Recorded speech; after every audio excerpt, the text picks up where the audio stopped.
અને સમાચારમાં હવે આગળ વાત કરવી છે મોરબીમાં મોરે મોરો.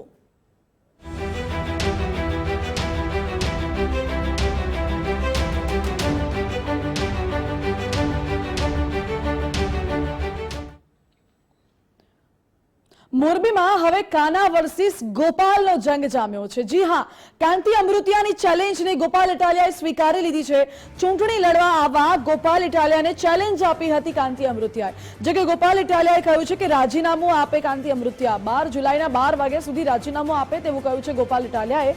વિકાસના કામ મુદ્દે ચેલેન્જ મારવાની હતી અને કાંતિ અમૃતિયાએ કહ્યું હતું કે ચૂંટણી લડવા 2 કરોડ રૂપિયા આપીશ. કાંતિ અમૃતિયાની ચેલેન્જ બાદ અત્યારે રાજકીય ગરમાવો જોવા મળી રહ્યો છે.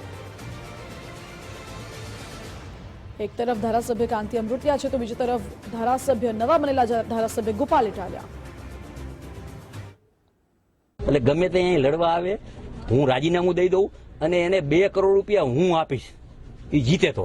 એટલે ગમે તે અહીં લડવા આવે હું રાજીનામું દઈ દઉં અને એને 2 કરોડ રૂપિયા હું આપીશ એ જીતે તો. એટલે ગમે તે અહીં લડવા આવે હું રાજીનામું દઈ દઉં અને એને 2 કરોડ રૂપિયા હું આપીશ એ જીતે તો. ગઈકાલે મેં વિડીયો જોયો કે મોરબીના ધારાસભ્ય એવું કહે છે ભાજપના કે ગોપાલ ઇટાલિયામાં હિંમત હોય તો ચૂંટણી લડવા આવી જાય મારી સામે અને હું રાજીનામું પણ આપી દઈશ અને ગોપાલ ઇટાલિયાને 2 કરોડ રૂપિયા પણ ઇનામ પેટે આપીશ.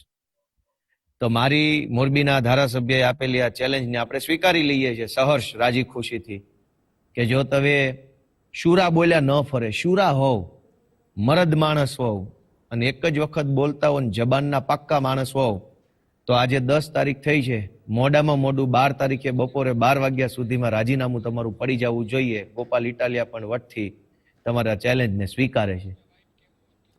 મારી સાથે આજ મુદ્દે ન્યૂઝરૂમથી સહયોગી વિકાસ જોડાઈ ગયા છે. વિકાસ, ગુજરાતની રાજનીતિમાં હવે ચેલેન્જની રાજનીતિ શરૂ થઈ છે અને મોરબીમાં તો હવે કાના વર્સિસ ગોપાલ. બિલકુલ માનસી, તમે જુઓ કે જ્યારથી વિધાનસભાનું પેટા ચૂંટણીનું પરિણામ આવ્યું છે વિસાવદરનું, ત્યારથી રાજકીય ઘમાસાણ ગુજરાતમાં શાંત થતું જ નથી. પહેલા પરિણામ આવ્યા બાદ અલગ અલગ જે મોરચાની વાત થતી હતી, પછી અલગ અલગ સમાજના લોકો એકઠા થાય છે, પ્રદેશ પ્રમુખ કયા પક્ષના કોણ આવશે એનો રાજકીય ગરમાવો આવે છે, પછી ચેતર વસાવા જે અત્યારે જેલમાં છે, આ બધું તો ચાલતું જ હતું. હવે રાજકારણનો આ રેલો મોરબી સુધી પણ પહોંચી ગયો છે અને તમે જેમ કહ્યું કે કાનો વર્સિસ ગોપાલ હવે આમને સામને છે. મોર આવી ગયા છે અને શરૂઆત આની કોણે કરી? શરૂઆત કરી છે કાંતિ અમૃતિયાએ. કાંતિ અમૃતિયા કે જે 2017 પહેલા જાણે કે એમનું રાજકીય વનવાસ લાગતો હતો. બ્રિજેશ મેરજા જ્યારે અહીંયાથી ધારાસભ્ય બન્યા એમને ટિકિટ આપવામાં નહોતી આવી, પછી બ્રિજેશ મેરજા કોંગ્રેસમાંથી ભાજપમાં આવી ગયા, એ વખતે પણ તેમને ટિકિટ આપવામાં આવી ને પછી છેલ્લે કાંતિ અમૃતિયા અહીંયાથી જીતીને આવ્યા હતા, તે ધારાસભ્ય બન્યા. પરંતુ જે રીતના નિવેદન કાંતિ અમૃતિયા આપ્યા છે કદાચ થોડા જોશમાં હતા અને એમણે ચેલેન્જ આપી દીધી કે અહીંયા તમે જીતીને બતાવો. પરંતુ તમે જુઓ કે બંને મોગમમાં જવાબ આપે છે. કાંતિ અમૃતિયા પણ એ રીતે જવાબ આપી દીધો કે હું તમે જીતીને આવો તમને 2 કરોડ આપી દઈશ. બીજી બાજુ ગોપાલ ઇટાલિયા પણ એ ચેલેન્જનો સ્વીકાર તો કર્યો છે, પરંતુ સ્પષ્ટપણે ગોપાલ ઇટાલિયા એમ કહેતા નથી કે હું પોતે રાજીનામું આપીશ. ગોપાલ ઇટાલિયાએ સામે ગોલ આપી દીધો છે કે હવે ગોલ તમારી પોસ્ટમાં છે. હવે કાંતિ અમૃતિયાએ જવાબ આપવાનો છે. પહેલા કાંતિ અમૃતિયાએ પડકાર ફેંક્યો, એનો જવાબ ગોપાલ ઇટાલિયા આપે છે. ગોપાલ ઇટાલિયા એવું કહે છે કે તમારી પાસે 2 દિવસનો સમય છે, 2 દિવસમાં તમે બપોરે 12 વાગ્યા સુધીમાં રાજીનામું આપી દો, પછી આપણે જોઈ લઈશું. એટલે આ પ્રમાણેનો અત્યારે ખેલ ચાલી રહ્યો છે.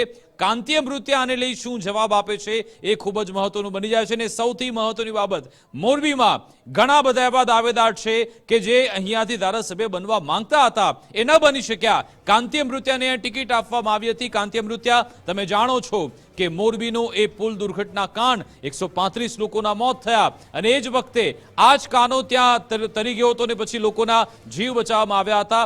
હેડલાઇનમાં પણ ઘણા બધા આવ્યા હતા અને હવે કાંતિ અમૃતિયા ફરી એકવાર હેડલાઇનમાં છે, કારણ કે એમણે સામે ચાલીને આ પડકાર ફેંક્યો હતો ગોપાલ ઇટાલિયાને અને ગોપાલ ઇટાલિયા પણ આ પડકાર એમણે આડકતરી રીતે સ્વીકારી લીધો છે. ડાયરેક્ટ નથી કહેતા કે ભાઈ હું જ અહીંયા ચૂંટણી લડવા આવીશ. એમણે કહ્યું પહેલા તમે રાજીનામું આપો, પછી આપણે બાજુની ત્યારબાદની વાતો કરીશું.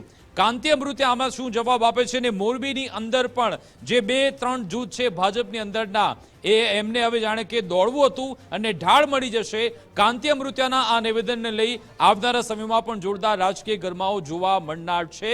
અને બીજી બાજુ આમ આદમી પાર્ટીને જોઈએ છે, આમ આદમી પાર્ટીને પોતાનું સંગઠન મોટું કરવું છે, પોતાનો વિસ્તાર મોટો કરવું છે. સામે ચાલીને જ્યારે કહેવામાં આવે છે કે તમે અહીંયા આવો, એનો મતલબ કે અહીંયા વર્સિસ આમ આદમી પાર્ટી વર્સિસ ભાજપ અહીંયા જોવા મળનાર છે. કોંગ્રેસ આ બધી સ્થિતિમાં શું કરે છે? કોંગ્રેસ આમાં કોઈ વચ્ચે આવે છે કે કેમ? કોંગ્રેસ તરફથી કોઈ દાવ રમવામાં આવે છે કેમ? એ પણ એક મોટો સવાલ છે.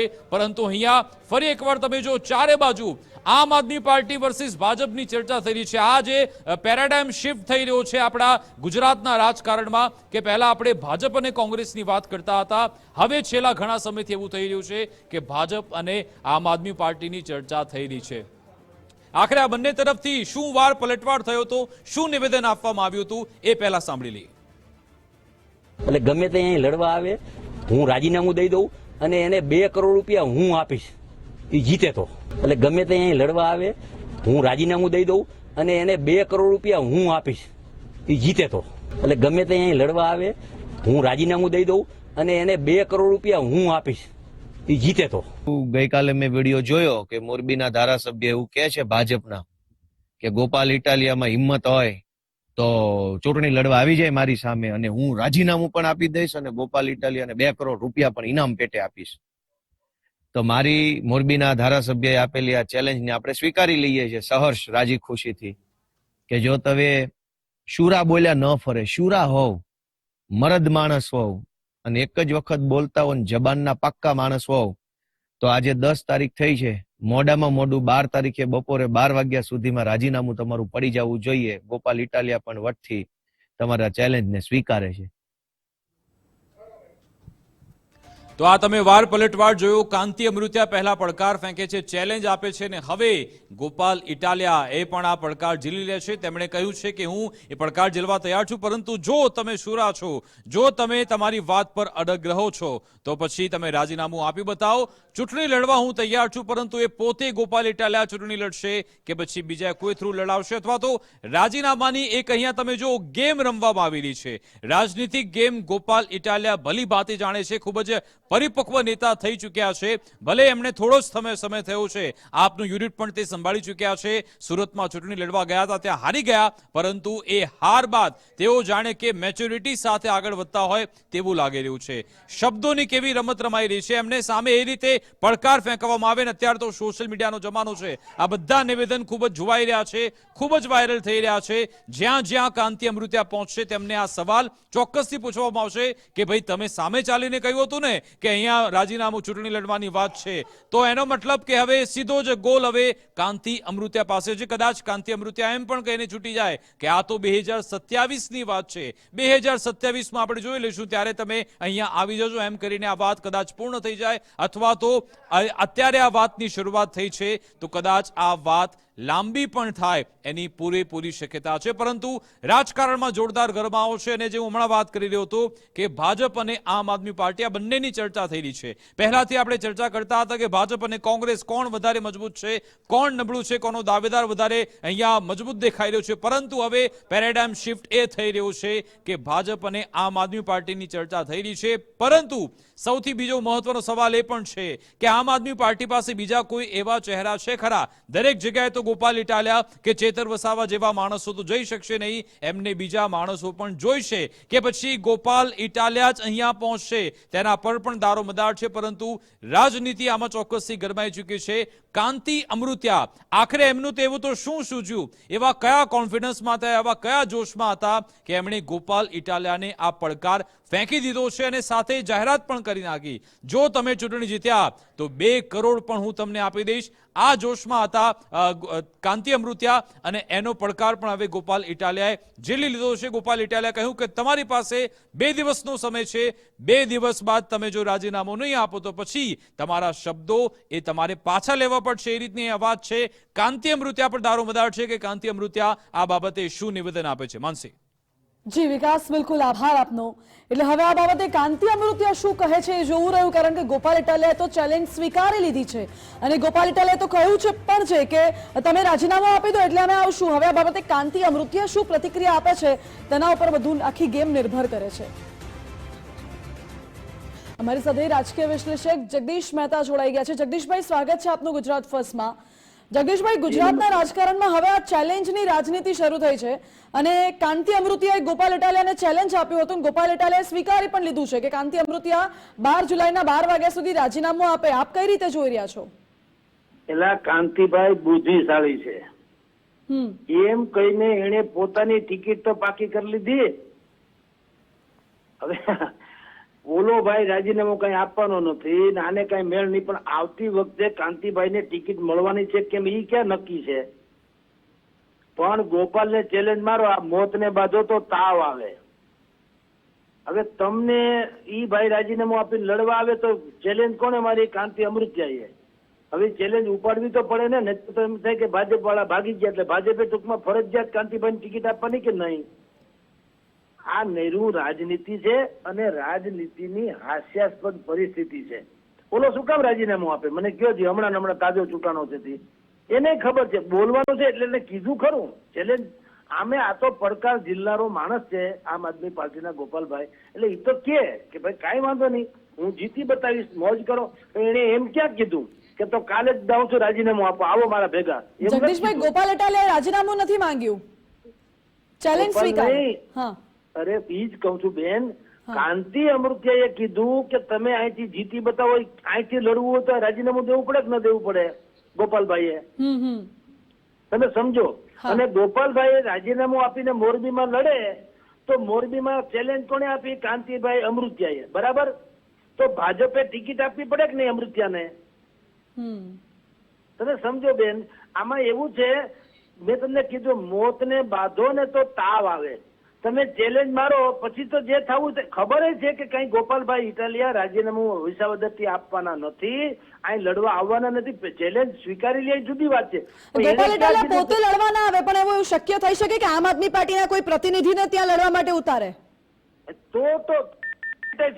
તો ભાઈ અમૃતભાઈ શું કે કાંતિભાઈ અમૃતિયા કે મારી ચેલેન્જ તો ગોપાલ ઇટાલિયા ઉપર એના સામે હતી એમ, બીજાની નહીં. પણ તો વાતમાં પછી કઈ મજા નથી આવતી. વાતની મજા તો એમ છે, એને શું કીધું કાંતિભાઈ અમૃતિયાએ? ગોપાલ ઇટાલિયામાં ત્રેવડ હોય તો મોરબીથી જીતી બતાવે. હવે ઈ કઈ આવવાનું નથી. એટલે થવાનું શું છે? આમ આદમી પાર્ટીનો કોઈ પણ માણસ આવે ઈ પછી તો જેમ બીજા આખા 182 બેઠકમાં આવે એવી રીતના આવે.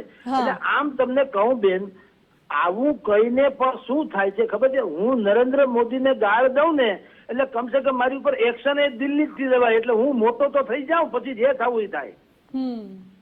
એટલે મારે હેઠે હું હાકડ ભોગવવી, ગામડામાં કે ને એના જેવું છે. પછી વરે ધોણિયા જ મારવા છે તો પછી મોટા શું કામ ન મારવા? એટલે ગોપાલ ઇટાલિયાની સામે હું એમ કે ભાઈ એ પડકાર ફેંકો તો હવે એનું ગુજરાતી શું થયું? એનું ગુજરાતી એ થયું કે ભારતીય જનતા પાર્ટીએ આવતે વખતે પણ કાંતિભાઈ અમૃતિયાને જો ટિકિટ આપવી. હવે ગોપાલ તો હજી અડધું બોલ્યો. હું તો કોઈ ગોપાલે એમ કેવું જોઈએ કે કાંતિભાઈ અમૃતિયા છાતી ઠોકીને કહી દે કે આવતી વખતે ટિકિટ મને જ મળવાની છે, નહીં મળે તો હું ઉધરિયા ઉધર કરી નાખી થઈ જાય ભાઈડો. લે હરામ બરોબર બોલે તો આ ડખા છે, સમજ્યા? એટલે આ નહેરુ પોલિટિક્સ છે અને એન્ટરટેનમેન્ટ જેવું છે, મજા કરવાનું. હો બેન. જી જગદીશભાઈ, બિલકુલ આભાર આપનો. અને હજુ તો ગુજરાત વિધાનસભાની ચૂંટણીને વાર છે અને વચ્ચે જે રાજકીય ગરમાવો થોડો આવી રહ્યું છે એ હાસ્યાસ્પદ હોય તેવું જગદીશ મહેતાનું કહેવું છે. કારણ કે સ્વાભાવિક છે કે ભાજપ દર વખતે ધારાસભ્યની વિધાનસભાની ચૂંટણીમાં ધારાસભ્યોને બધા જ એંગલોથી નોટિસ કરીને જોઈને ટિકિટ આપે છે. એટલે આગામી ચૂંટણીમાં જરૂર નથી કે કાંતિ અમૃતિયાને ટિકિટ મળે જ. જોકે આ કેસમાં હવે નવો વળાંક શું આવે છે તેના ઉપર નજર રહેશે. આ સાથે બુલેટિનમાં અત્યારે બસ આટલું જ. વધુ સમાચાર માટે આપ જોતા રહો ગુજરાત ફર્સ્ટ.